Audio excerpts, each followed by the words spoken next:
Today's video is on Oxford Lane Capital, OXLC. The company has about an 18% dividend, and it just raised its dividend to about 20%. So we'll talk about how we're playing Oxford Lane. I only have about $1,000 in it, so it only contributes to this by about $100 or so. But if every incremental dollar you have is tied to some kind of yield, you're going to get ahead in life. And Oxford has a high yield, an even higher yield now as it bumped its dividend up to 20%, but it's not considered something that you want to put all of your money in, since it's not tied to the indexes, and it does CLOs, which is Collateralized Loan Obligations. It's considered a risky sector. So let's just show you really quickly performance and value. I'm up 17% for the year. The Dow's up 1, the S&P is up 8, the Nasdaq's up 18. So we're beating most of the indexes. And as I always say on this channel, we use margin to do it. Margin purchasing power is for every $1 you put into your account, a brokerage account, you get $4. So I'm using this extra margin purchasing power to get extra income out of my dividend holdings. This number available withdrawal has to stay above 0 or you're in a margin call. As you can see, we're at 114 earlier today, and now since we had a big day today, this number has grown even more, so I can afford to take out more margin. Will I go and buy more Oxford on the news of the dividend raise? Maybe I'll buy $500 worth, but remember, the problem with Oxford is it's 100% maintenance, okay?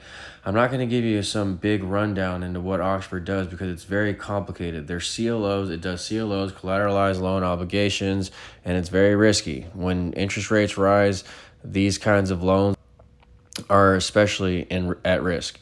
So OXLC, $1,000 we have in it. In my margin debt, by the way, it is $253,000.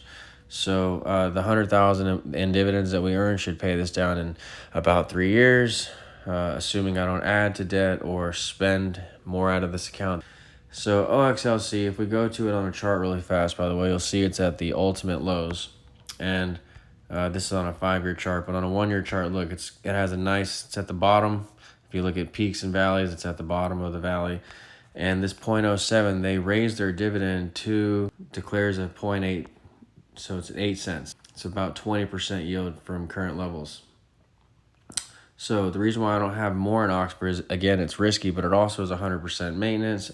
As you know on this channel, I like 30% maintenance names. That allows me to buy more margin, use more margin power. So if I put 1,000 in Oxford, then 1,000 of equity is taken up. Whereas if I put 1,000 in Cornerstone, then at 30% maintenance, then only $300 is taken up. See, if I show you Cornerstone here, which I believe you should consider instead of Oxford, to have most of your money in Cornerstone, CLM, 4-star fund, 20% dividend, just like Oxford, but its maintenance is 30%, not 100%. So that means for every 1,000 I put in Cornerstone, only $300 of my equity is taken up. This equity number meaning this number right here, this available withdrawal. So if I buy 1,000 Oxford tomorrow, then this 117 will go to 116, and if it drops to 0, we're at a margin call. So you want a healthy cushion there at all times from a margin call. So anyway, I'm not going to, again, get much into Oxford. I just wanted to give you the update that it raised its dividend. If you're into this stock, that's good news for you.